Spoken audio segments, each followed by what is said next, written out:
hollers and hills of West Virginia. It's Heavenly Hills Homestead with another episode. Stay tuned. Boom!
So cleaning up in here today, we've done a lot of weeding over there. Man, you wouldn't believe, with just a couple days of being sick, for y'all that don't know, most of you don't, Malachi woke up Saturday morning and he was puking, and we didn't think nothing about it, right? We don't go anywhere, we're not around people, so we didn't think nothing of it. We just thought he was having a bad day because he got a hold of a bag of pepperoni the day before and ate the whole daggone bag pretty much. So we just thought it was upset stomach from so much pepperoni. Well, next morning, Kira wakes up, she starts puking and is sick, and within just an hour or two later, I'm puking and I'm sick. This is on Sunday, and it was the worst 12 hours I believe I've ever had. I was in so much gut pain that I couldn't even lay down. I had to sit up the entire day in a ball sitting up. Puked like really bad. My ribs are hurting, my diaphragm hurts, everything hurts. Trying to take a deep breath hurts. When I puked, I must have ripped a lot of stuff. Anyways, no, y'all don't want to hear about that, but that's why there was no video Sunday. That's why there was no video yesterday. Don't really feel like doing one today, but guys, you all are the reason why we're here and what we do. So we're going to get y'all a video. I don't want y'all to wait any longer. Picked a few strawberries, Annie did. I was over there weeding and stuff, getting that situated. Started to pick up all these, what are they called? Swiss chards out here, because they wasn't doing us any good anymore. And I thought, well, while I'm at it, I'll just go ahead and pull these few potato plants up, because they're probably not doing anything. Boy, was I wrong. Nice little old tiny potato right there. Over here, more little potatoes growing. All right, so I'm gonna plant them over there in the flower bed there, and just let these take over and see what they'll do. Maybe I'll get a pound or two of potatoes off of them. That makes me happy though for back there, because back there was really where I wanted to plant them, and they're growing in holes, really deep holes that I used an auger on. So they're probably a lot more over there, hopefully. And so this gives me hope. I do need to get the rest of the potatoes, getting them ready to plant. I need to plant potatoes hopefully this week and stuff. So we got a lot of work to do. I'm way behind the 8-ball and just continue to fall farther and farther and farther behind. But we're going to try our best to get caught up this week. So anyhow, got a lot of stuff going on in here. I need to start pumpkin seeds and stuff today, hopefully. We'll see. I got to figure out what's going on with those carrots over there. I think they are trying to set seed, which is odd because, again, carrots are supposed to be biannuals, which means they set seed every other year. And this is not a 2-year-old carrot plant. This is just a 1 year, not even a year old. It's just, I mean, it's just a couple months. It's already looking like it's setting seeds, and so is that one there. So anyhow, we got to figure that out. But we got everything weeded, got everything watered. Hadn't been out here for, since Saturday. And you wouldn't believe how bad everything looked since Saturday. I mean, it was looking really bad. Carrots, I don't even know if they're alive anymore. They were looking pretty bad right there. Those, and everything else is looking pretty meh. So got to finish watering everything. Got to finish trying to weed everything, getting it taken care of. Beets are looking good though. All the beets are looking really good. So happy about that. Got to pull those cabbages out over there. We're just going to plant and hopefully try to plant some stuff. Hey, buddy. Hey, how are you? The one that started all the sickness. Hello. Anyways, gonna pull them cabbages out and probably gonna plant one of my big cantaloupes over there that I got growing in the house today. We'll plant that over there and just kind of let it do its thing. Probably try to get it to grow up on strings and stuff because it's doing that in the house. So maybe it'll do it out here. I don't know. Anyways, we got a lot of work to do. We'll clear this all out and stuff. So let me get to it, and then I'll show you when we're done what it looks like, and we'll get to more important parts of the video. Guys, so show you what we got going on in here. Still got to come in here and water a few things. I planted my big melon over there that we've been growing inside. I finally planted it out here, hoping to get at least one melon off of it that produces seeds, because I didn't get any off of this one last year. I got some off of the Prescott Fond Blanc, but not on I didn't get many off of the Delis de la Table. And so I need to get some more of those because I didn't have any real good seeds off of it, and I need some. So that's what that is over there. I need to water all this over here. Planted 2 pepper plants right there. One is a jalapeno pumpkin spice. The other one is the peach sugar rush. So those are there. Need to move my heater back over here in its position and finish off watering, and then we'll go inside and start some pumpkins. All right, guys, so what we have here is humic and fulvic and pure amino acids and our seeds. So let's take a look in the seed bin today, shall we?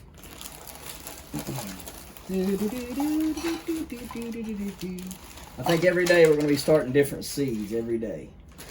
Different types of seeds for the next few weeks, I guess. Goodness. Alright, let's lay these bad lads out here.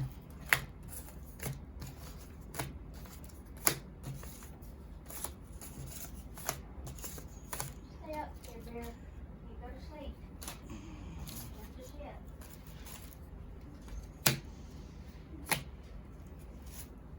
Not looking for pumpkins. Not looking for butternuts. Or not, I mean watermelon. We're looking for pumpkins. We're looking for pumpkins today. Goodness. How many seeds do you got? I got a bunch. There's a pumpkin. Yeah, I know. Watermelon. Pumpkin. Watermelons. Pumpkin.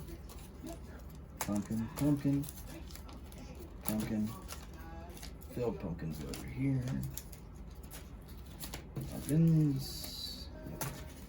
Pumpkins. Here's trying to take a nap. Marrows. Pumpkins. Cantaloupes. Pumpkins. Watermelons. Pumpkin. Beans. Okay, so what do we got here? We got an 1883 Bayou. Well, let's see. What are we gonna do? We're gonna start one of them. We'll start one of the 1883 Bayous. Take one and put there, and we'll take the other one, keep it saved back for a special occasion. We have a 1692 Urana, 1623 Urana, a 2356 Booth, 1883 Morales, 1813 Morales, an 1813 Morales, a 1448 Siemens. Got 2 of those. So, don't think we're going to start any of them just yet. No, not yet.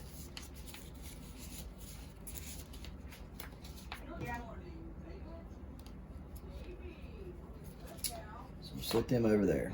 What else we got here? The 1240 Hodge, I grew that last year.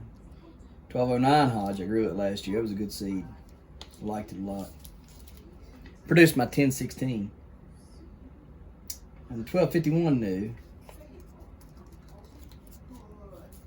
which actually the 1251 should be over here with the Urana stuff, because it is nothing but Urana, 1911 and 1938. So we're going to put that over here, 1251 over here with the Urana stuff.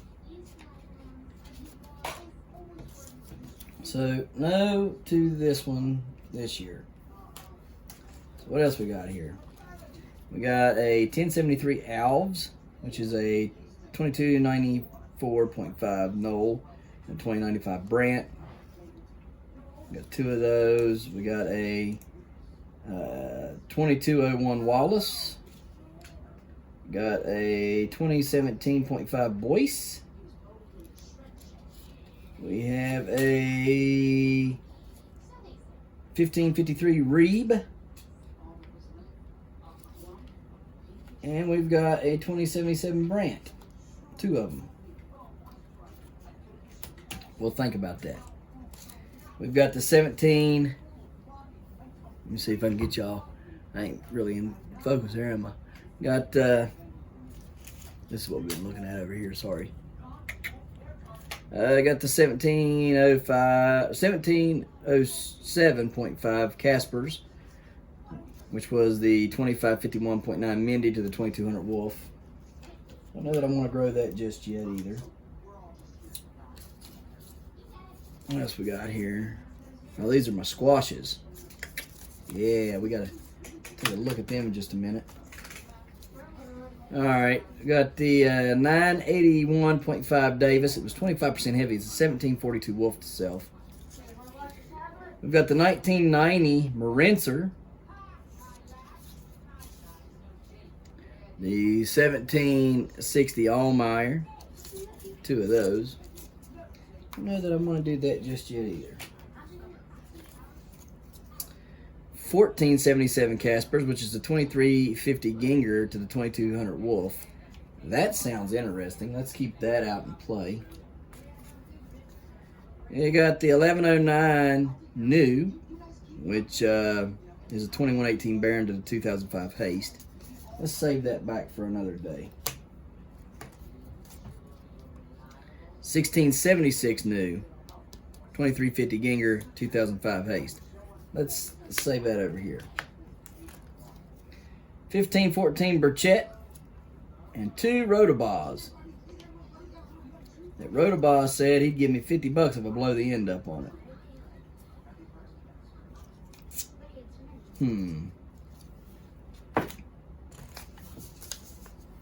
1675.5 Nelson, 19 Urana to self. Got 4 of those.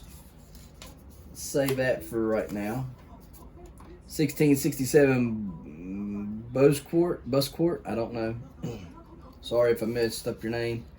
3 of them. We have got a 1503 Dyson. 2 of those. And a 2191 Allmeyer. And a 1653 Deletus. Save that. Another 1463.5 Nelson. 870 Kroll. Another 870 Kroll. And a 1748 Kroll. Save on to that. 1463 Nelson. 1686 Nelson. Save those.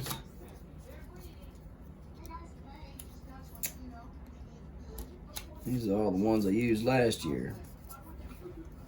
Absolutely nothing in it. We've got Lucy, 2195 Tau. We've got 1676 new, the second one that he grew. We'll save that for another day. We've got a 1631 Siha.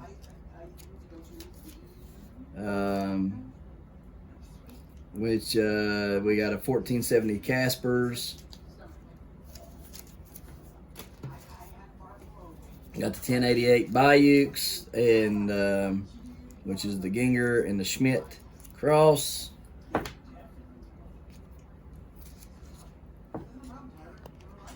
Okay.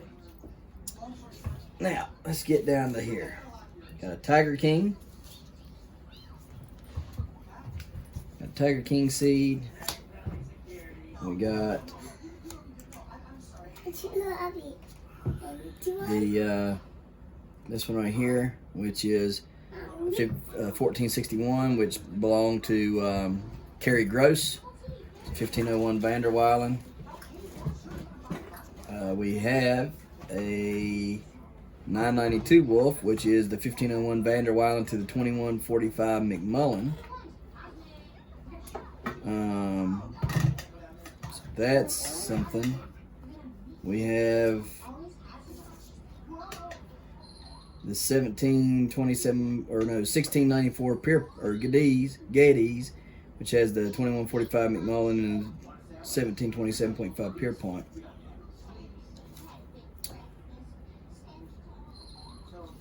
All right, so here's what we're going to do. Here's the lineup so far. I'm gonna grow the Tiger King. I'm gonna grow Cary Gross's 1461. I'm gonna grow one of Jeff Tiles' 2195s. I'm gonna grow Chad News 1671s.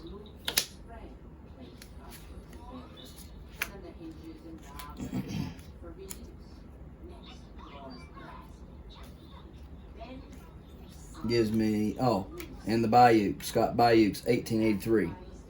That gives me three of them that are 1501s. This is 1501 to 1501 to itself. 1501 to itself. This is the Tiger King to itself. This is a 2350 to self. So lock that in right there. Now I'll grow this one and I'll grow this one. So that's 1, 2, 3, 4, 5 plants. And because I've got so much faith in it, to give me a backup, 1347 Rotobaugh.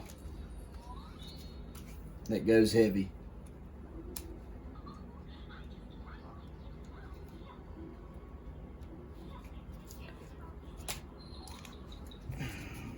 And our squashes will be the brown, which is a 1000.5 brown, 12% heavy. It's 1880. It's 1844 Holub to self, Holub, whatever you say, however you say that. And Lady, the 1620.5 tile. Lady, we'll be growing that. So there's my two squash plants. 1, 2, 3, 4, 5, 6.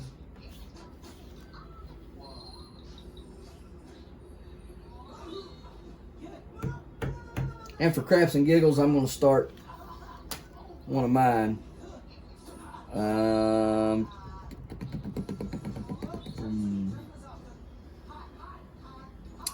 going to go with the,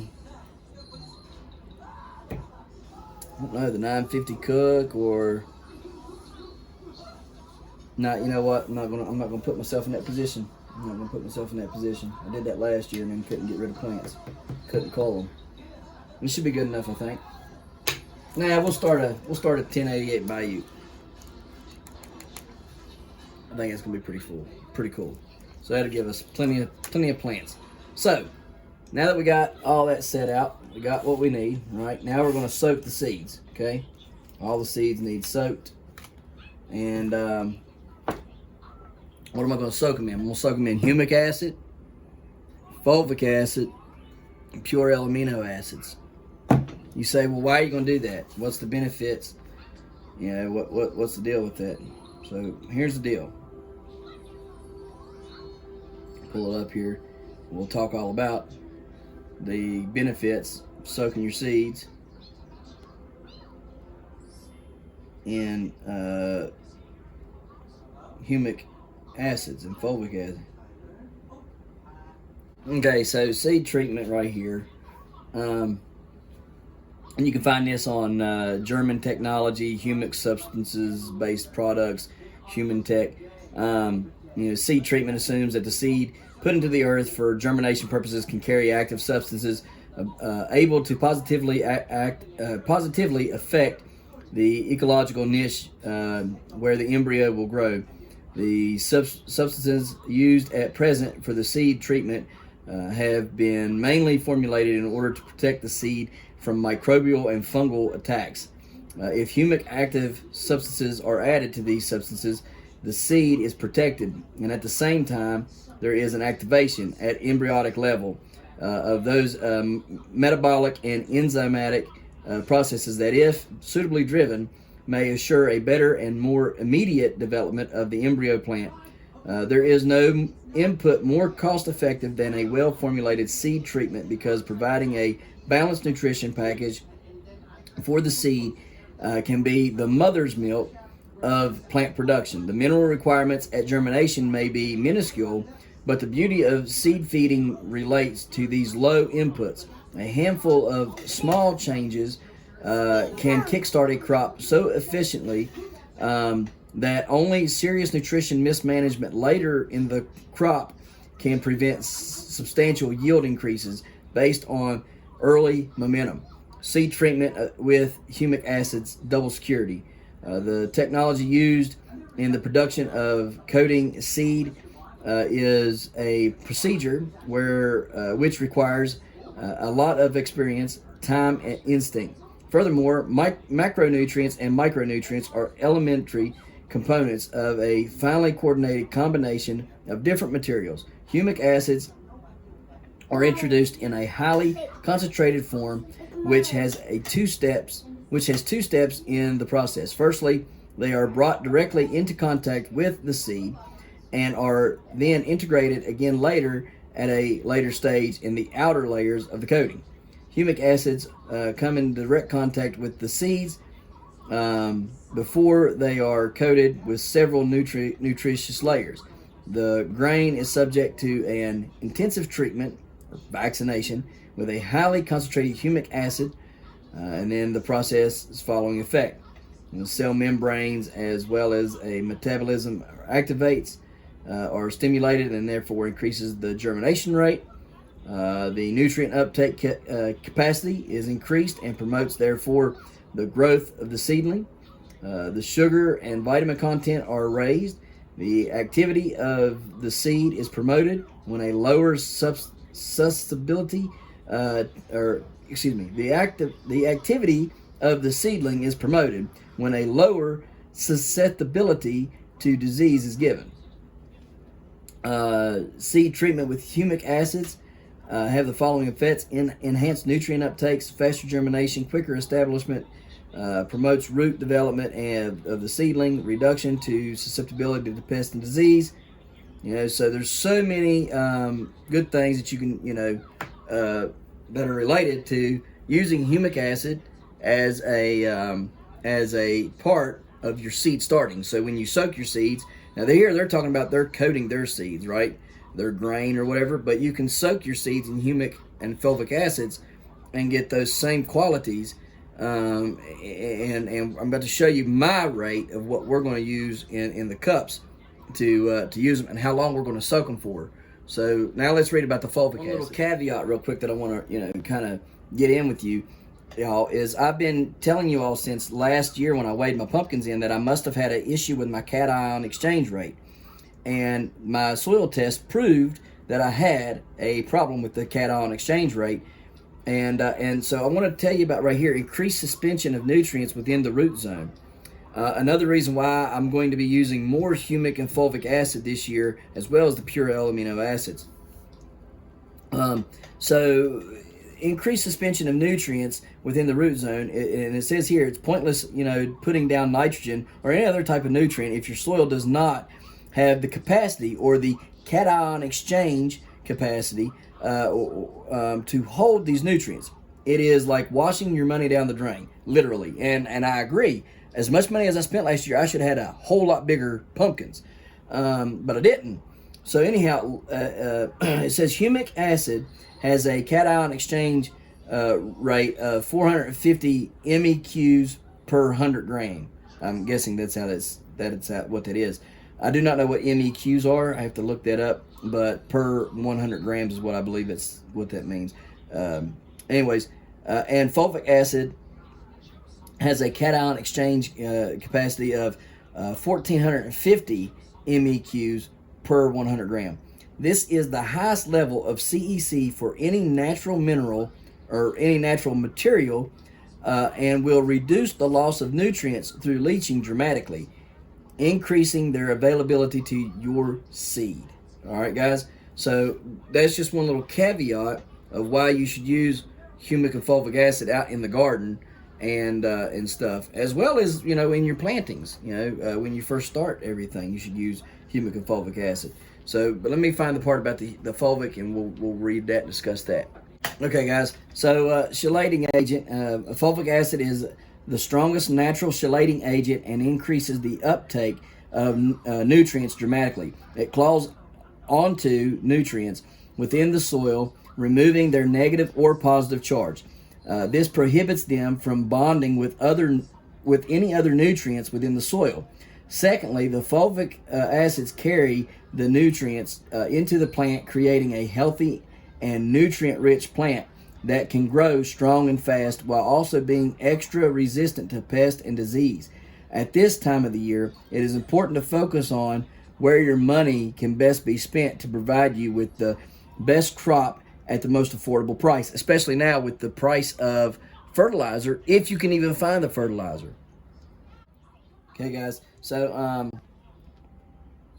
this talks about the Lithuanian Research Center for Agriculture and Forestry. They did a research on it. The influence of naturally occurring fulvic acids on germination of spring wheat and barley and sugar beet seeds. The development of plants and their yield and quality was investigated. Through this, the use of fulvic acids for seed dressings reliability increased the final germination percentage and decreased the mean germination time in spring wheat, spring barley, and sugar beet. It significantly reduced the number of spring wheat sprouts damaged by, I'm not even going to try to pronounce that word, but some kind of bacteria or something, and the number of spring barley sprouts damaged by the same thing. And another thing right there. Again, I'm not even going to try to pronounce those. It's right there and right there. Those words right there. Anyhow, fulvic acid increased the length of spring wheat and barley shoots and the airy, dry weight of the shoots and roots. The use of fulvic acid during plant vegetation reliably increased spring wheat grain yield and sugar beet roots yield and improved yield quality. Combinations of fulvic acids with pesticides were also investigated.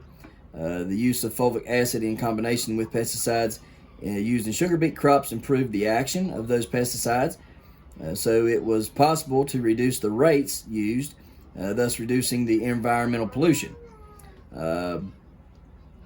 You go on down here and you can see where it talks about fulvic acids make up an important part of soil organic matter.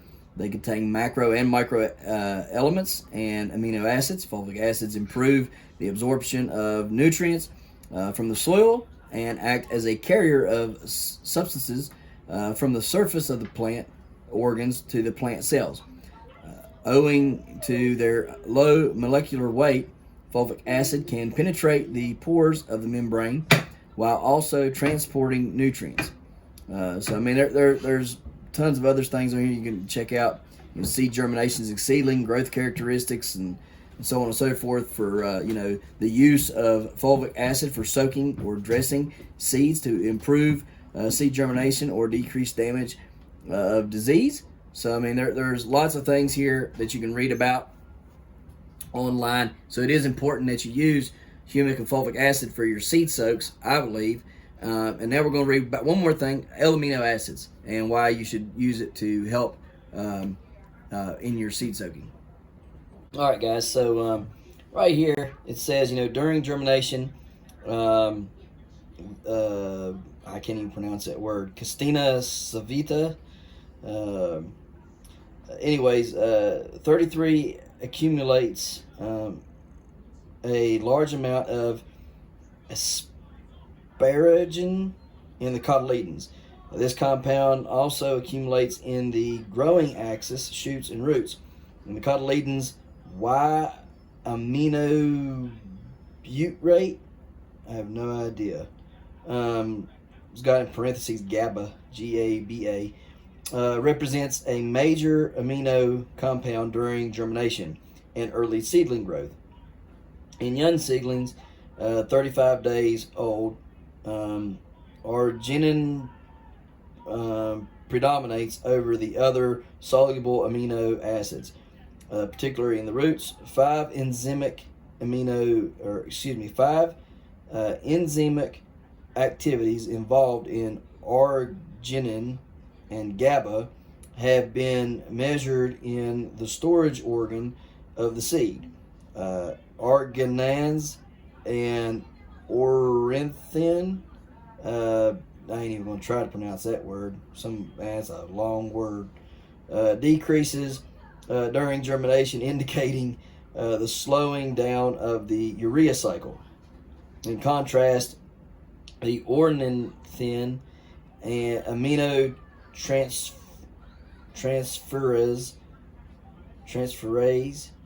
aminotransferase. Okay, there you go. Aminotransferase increases glutamate decarboxylase. My goodness gracious, we're getting into some big words here. Is particularly active about 21 days after imbibition. And GABA, aminotransferase activity decreases during germination. These two activities are in good agreement with the likely transport of GABA from the cotyledon to growing axis. The asparagine and the arginine and GABA are the three amino compounds obviously involved in the mobilization of nitrogen reserves in the germination process. All right, so basically, from everything that I've read, so this is pure amino acids. So there's, I think, like 26 or something like that in this bottle. 26 different amino acids is in this, from what I was told. So anyhow, what it does is each amino acid has a certain time, has a certain job. But from what I have gathered reading online is when you put that amino acid in your seed soak, okay, so you have fulvic acid stripping the negative and the positive away from this. Like, all right, so let's see. Let's try to do this for you guys. So here this is, right? Let's say this is a cell, right? Right here. And you got the fulvic acid on there. Well, fulvic acid is clawing into and pulling back the negative and positive charges on that, right? Okay, so because everything either is positively charged or is negatively charged, right? And it's just like, if you study this stuff, one thing helps the other, but then, like, if there's two negatives, they're not going to help one another, so you got to have a positive and a negative to get the help, right? So what it does is breaking down the positives and the negatives, is clawing into it and basically saying, you don't matter. Here you go. Come together, right? So I guess even negatively charged with negatively charged, if it pulls it apart, it can stick together from what I'm understanding with the fulvic. All right, so going back, you got the fulvic acid doing that to the cell, right? It's pulling back all that stuff. You got the humic acid in there working on building up and releasing things. You got the pure amino acids in there working to help build cotyledon strength and build them up, because the cotyledons is what holds your carbohydrates or your sugars or whatever you want to call it in order to make growth, right? Because without the cotyledons, it's very, very slow growth. If you ever notice, when I get a pepper plant and sometimes the cotyledons get ripped off or something happens to it, cotyledons fall off, that pepper plant may still grow, but it's at a very, very, very slow state, very, very weak state, and most of the time, about a 50% chance that it passes, that it doesn't make it, right? That it dies without the cotyledons. The cotyledons is what gives it that sugar, that oomph, that power to go. Well, pure amino acids is being sucked up into this seed, right? And it's telling that seed, hey, we got extra, we got more, while it's being soaked, right? And whenever it throws its root out, which humic acid helps and fulvic acid both help make that root come out a little quicker, right? Help germinate a little faster. So you maybe cut your germination time in half, and get through this seed coating a little bit better, right? Have a bigger and better cotyledons and all that good stuff, right? Because of the pure amino acids. And so while that's all, while the humic and fulvic is throwing that root out, inside of there, that's going, hey, we got all this power and all this energy sucked up into our cotyledons, and we need to hurry up and release it so it'll come out, poof, right? And I like doing, I'm sorry, I just like doing, whatever you want to call it. I don't know what you would call it. Noise expressions or whatever. So anyhow, it just explodes with that power, right? And so when you put these, when you soak your seeds in this stuff, the reason that I'm going to do this, I didn't do this last year, but I've read a good bit on this stuff, and I've been wanting to try it out for some time now, soaking the seeds in humic and fulvic acid and pure amino acids, because I believe what we're going to find is we're going to get a more stable plant, a more healthier plant, a more nutrient-rich plant at a younger age that has a lot of power, right? And that's what we want at the beginning of the year. We want that plant to have a lot of power and a lot of growth out the gate, right? So when it hits, it takes off. We don't want any disease or any kind of thing, pest hurting it. So this stuff kind of helps with that, right? It helps with the pest, it helps with the disease. We just want straight growth, straight power, right? Because we want the biggest plant in the shortest amount of time, right? Because we want to get the longest growth period we can. So we want to get these plants, 400, 500, 600 square foot by June, right? Or bigger, right? I mean, we want them big. And so, when we plant these in May, we want all that power to go. And so my thinking and my theory is we're going to have a healthier plant. We're going to have a more rounded plant, and we're going to have a more explosive plant by soaking them in humic acid, fulvic acid, and pure amino acid. And all those things are going to work together and kind of get kind of wash each other's back, so to speak, in a way.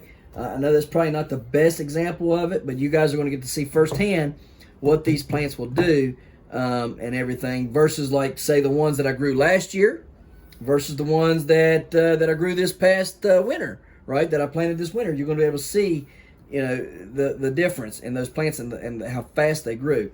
So, guys, we're going to get these labeled. We're going to get them soaked, and then we'll get them planted.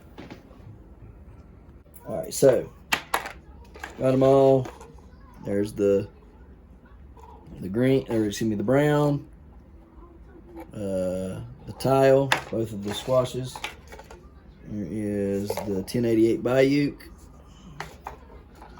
the 1461 Gross, 1347 Rotabaugh, 2350 Tiger King, 1671 New, 2195 Tau, and 1883 Baywatch, yeah. All right, so shake up a little humic here.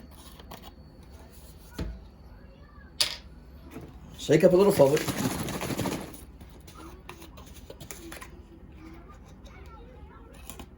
Doogie. Now, squeeze them gingerly up into the thing there. Okay.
Guys, so the next time you see these seeds, they'll be planted up and ready to go.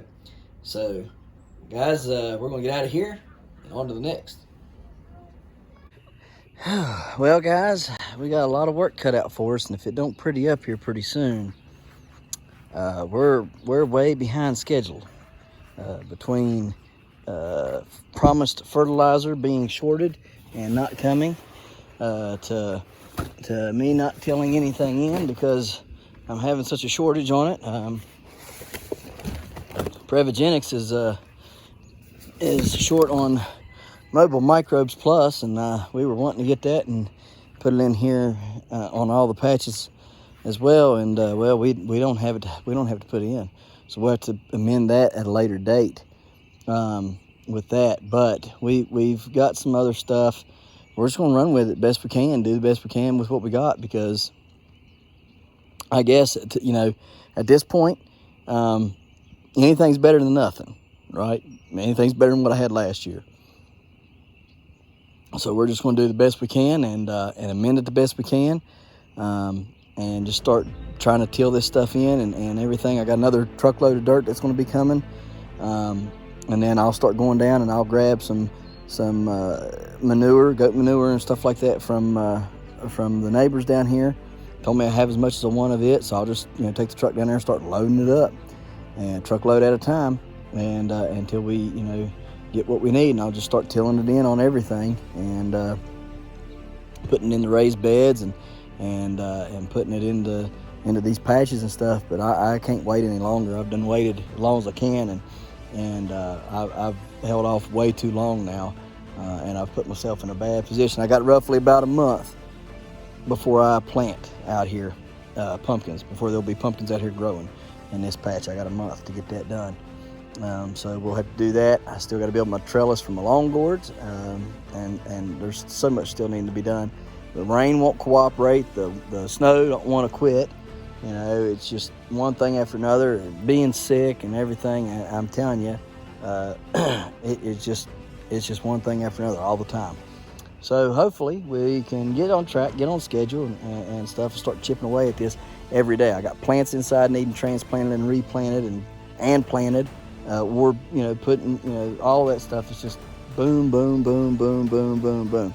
So anyhow, hopefully we'll have something come to fruition pretty soon. All right, and we can start seeing this stuff start to take shape and everything. Like I said, I got under the greenhouse today, did a little bit of work. They got some plants out of the way so I can put some plants back in the way, right? Anyhow, hopefully Don't know what tomorrow's weather is. Don't know what tomorrow will bring. But hopefully we can get out here, get the grass cut maybe, and let it lay, especially over on the patch. Let it lay on the patch and die out. And then, you know, maybe till it in by weekend. Hopefully the weekend will hold out and be good so we can till it in. And till that in on the weekend, till all the amendments in on the weekend, and just start to build it from there. The other side of the yard, just gonna have to eyeball it and do the best we can with what we got over there. And I mean, yeah, it's crazy. I literally need, for this patch, I need 36 pounds per square per 1,000 square foot. Well, it's roughly a 2,000 square foot patch. So I've got one 40-pound box in there. So I'm light, you know, what, 32 pounds, okay? I got a 40-pound bag, put 36 down, or excuse me, put 40 down on it. I'm still light 32 pounds on this plot alone. So where are you gonna make that up at? I don't know. So we gotta make it up somewhere, gotta find it somewhere. It's just really, really, really, really frustrating me. Very, very, very frustrating that people promise stuff out. We have no product. We have no answers. They refuse to answer emails now. So that's always a plus, right? When we're not getting emails returned. But anyhow, we're going to do the best we can with what we got and run it for as long as we got. So yeah, and it is what it is. Get this thing shaped up and ready to go and everything. But we got the pumpkin seeds started, and hopefully we'll be doing pretty good. You know, got about a month before I start planting out, so we'll see. So all right, guys. Well, we appreciate you watching. We'll see you tomorrow right here in the Halderson Hills, West Virginia. Don't forget to smash that like button. Hit that notification bell. Don't forget to share. Thank you, good sir. You're welcome. And subscribe.